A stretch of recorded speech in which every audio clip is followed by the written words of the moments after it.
tout le monde, j'espère que vous allez bien, je suis super contente de vous retrouver pour une nouvelle vidéo et cette semaine on va parler d'une de mes astuces pour trouver des livres en Suisse lorsqu'on n'a pas le budget pour acheter des livres neufs. Et ça vaut aussi pour la France, pour ceux qui n'auraient pas le budget pour acheter des livres neufs ou qui préféreraient tout simplement passer par de l'occasion plutôt que du neuf. Donc je vous ai emmené avec moi dans 4 boîtes à livres qui sont situées sur Lausanne en Suisse. Pour trouver ces boîtes à livres, j'ai utilisé une sorte de map qui est disponible sur internet et qui va vous indiquer où se situe chaque boîte à livres à Lausanne. Pour ceux que ça intéresse et qui habiteraient sur Lausanne, je vais essayer de retrouver le lien et de vous le mettre en description. Alors peut-être que certains d'entre vous ont une idée sur les boîtes à livres, comme quoi ce seraient des lieux dans lesquels on met les vieux livres abîmés dont on ne veut plus. Or c'est loin d'être le cas puisque on peut trouver souvent de belles trouvailles et vous allez voir dans cette vidéo, il y a bien sûr des vieux livres mais il y a aussi beaucoup de livres récents et parfois des belles éditions très bien conservées. Donc je vous invite fortement à aller voir dans ces boîtes à livres près de chez vous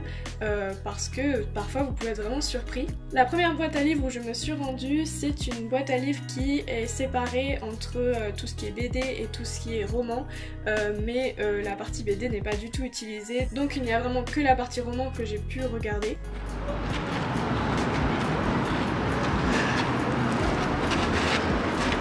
Elles sont pas légères hein les portes. Elles sont très lourdes. Apprends à dessiner des animaux sauvages. Oula. On t'a passé l'âge je pense. Vers à Sokcho. À quoi? Sokcho. Corée du Nord. Ah.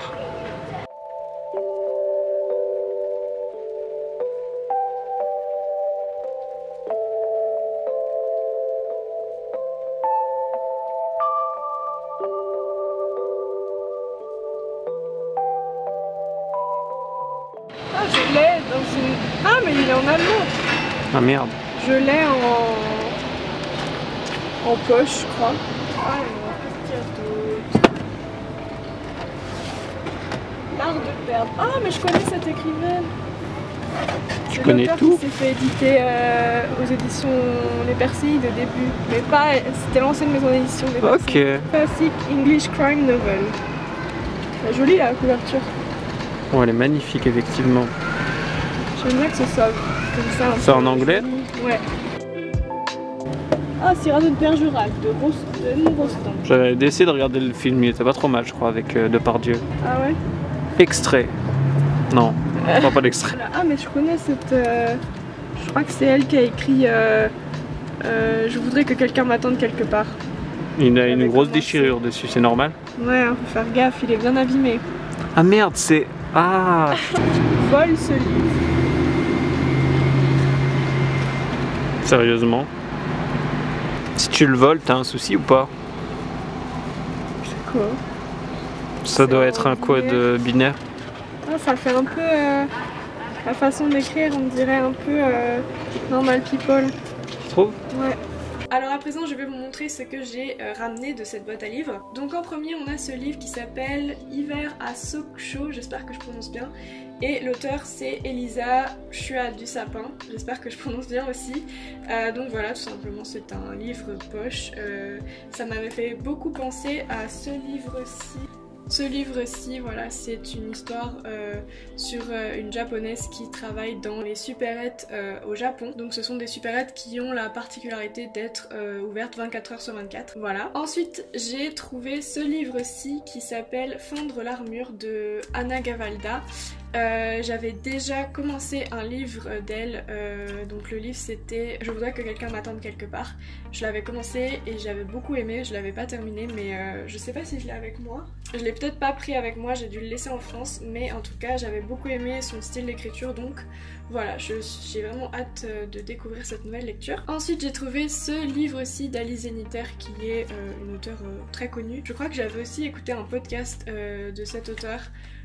Si jamais je le retrouve, je vais vous le mettre en description parce qu'il me semble qu'elle parlait de ce roman-là, je suis pas sûre, mais peut-être. Donc ça pourrait être intéressant d'avoir aussi ses commentaires autour du livre. Et en dernier, j'ai trouvé ce livre-ci en anglais qui s'appelle That Bird Has My Wings. Il n'y a pas vraiment de résumé sur ce livre, mais j'aime beaucoup la mise en page de la plupart des romans en anglais. c'est souvent très léger, c'est une mise en page souvent qui laisse pas mal de place, qui est assez aérée je trouve, je sais pas si vous allez penser la même chose.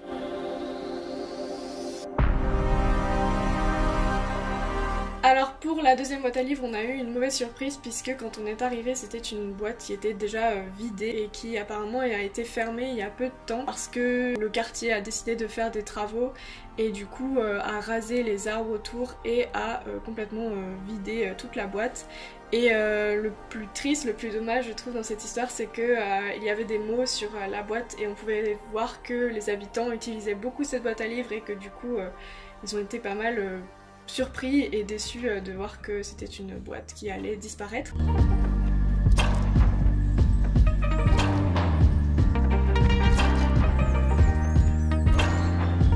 Ensuite on s'est donc rendu à la troisième boîte à livres et ce qui est bien avec les boîtes à livres en Suisse, donc des boîtes typiquement comme celle-ci où c'est dans des cabines téléphoniques, c'est que c'est vraiment trié par langue, donc on a souvent l'étage français et ensuite on a des étages anglais, allemand, italien. Beaucoup de livres en anglais et beaucoup de livres en allemand. Donc pour rappel, ceux qui ne le savent pas, la Suisse a 3 langues nationales, le français, l'allemand et l'italien. Donc je pense que c'est pour ça qu'on trouve beaucoup de livres en langue étrangère. C'est en allemand ça. C'est pas lire, non. Ah ça c'est beau. Ah il y a des plein de livres sur le Corbusier.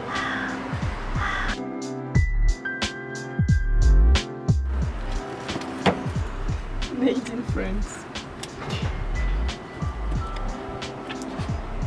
Qu'est-ce que c'est ça? Qu'est-ce que c'est? Regarde! Allons réveiller le soleil. C'est un atlas de la Suisse. Ah c'est joli. Monte dedans, ça doit être toutes des cartes. Ah c'est beau. On a déjà un de lui. Il y a aussi des vieux livres. C'est que c'est un peu effacé. Et dans cette boîte à livres j'ai trouvé donc 3 livres que j'ai ramenés chez moi. Donc celui-ci en premier qui s'appelle Un gentleman à Moscou de Amor Towles, je sais pas trop si je prononce bien encore. Et le résumé donnait vraiment envie et en plus la couverture je la trouve vraiment belle. Ah, il y a un truc dedans. Ensuite j'ai pris ce livre-ci qui s'appelle Tout ce que j'aimais de Siri Oustved, des éditions Babel et j'aime beaucoup ces éditions là et en lisant le résumé ça m'a donné envie donc voilà. Et ensuite j'ai pris ce livre-ci qui est donc un thriller et j'ai déjà récupéré un livre de cet auteur dans une boîte à livres qui est juste ici, je sais pas si vous le voyez. Voilà, que je n'ai pas encore lu mais du coup ça me fait déjà 2 de cet auteur là donc je pense vraiment qu'il faut que je me mette à lire ces livres.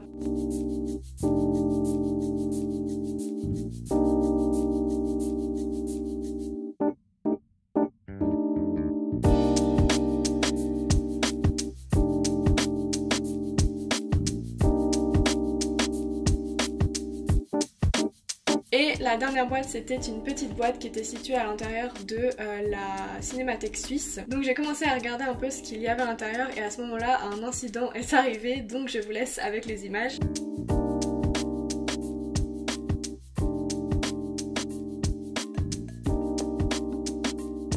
Voici une boîte à livres un peu plus petite que la précédente.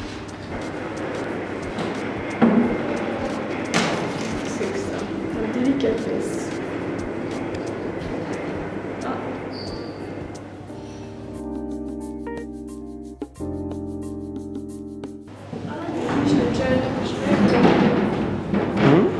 Celui-ci, j'ai la version anglaise.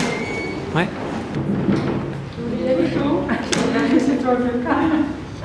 Donc pour vous expliquer, à ce moment-là, une dame est arrivée et en fait je comprenais pas trop ce qu'elle voulait mais je pensais qu'elle voulait déposer des livres dans la boîte donc je l'ai laissé passer et au final elle a vidé la boîte à livres, elle a tout pris les livres, elle les a mis dans son sac donc je n'ai pas pu regarder ce qu'il y avait d'autre mais j'ai eu le temps de prendre un roman qui est celui-ci, donc vous l'avez vu à l'image, c'est La délicatesse de David Fuenquinos. Je sais pas du tout si je prononce bien encore une fois. Et voilà, apparemment c'est un livre qui a eu pas mal de prix et qui est pas mal reconnu. Donc en conclusion, par rapport aux livres que j'ai vus dans les boîtes à livres et qui me donnaient envie et ceux que j'ai vraiment ramenés chez moi, j'ai essayé de me limiter parce que pour faire vivre les boîtes à livres, il faut bien entendu laisser suffisamment de livres pour que d'autres personnes puissent voir ce qu'elles peuvent y trouver. Avant de finir cette vidéo, je voulais vous montrer une collection de livres dont je vais me débarrasser et que je vais aller déposer dans des boîtes à livres. Je vous en montre que 3, mais il y a plusieurs tomes, il y en a 11 je crois. Donc il s'agit d'un manga qui s'appelle Soil et c'est un manga qu'on m'a donné et en fait je trouve que l'histoire est vraiment bien et plutôt originale, donc c'est pour ça que j'ai gardé ce manga aussi longtemps et que je m'en étais pas débarrassée avant. Mais c'est vrai que au niveau des dessins, j'accroche pas du tout au style de dessin, je sais pas si vous pouvez voir. Donc c'est un peu ça qui fait que j'ai pas forcément envie de garder ces mangas avec moi, même si l'histoire est vraiment bien et très prenante. Voilà, j'espère vraiment que cette vidéo vous aura plu. Si c'est le cas, n'hésitez pas à mettre un like sous la vidéo, à vous abonner à la chaîne et vous pouvez même activer la cloche pour être prévenu dès qu'une nouvelle vidéo sort. En attendant, je vous dis à dimanche prochain pour une nouvelle vidéo. Bye!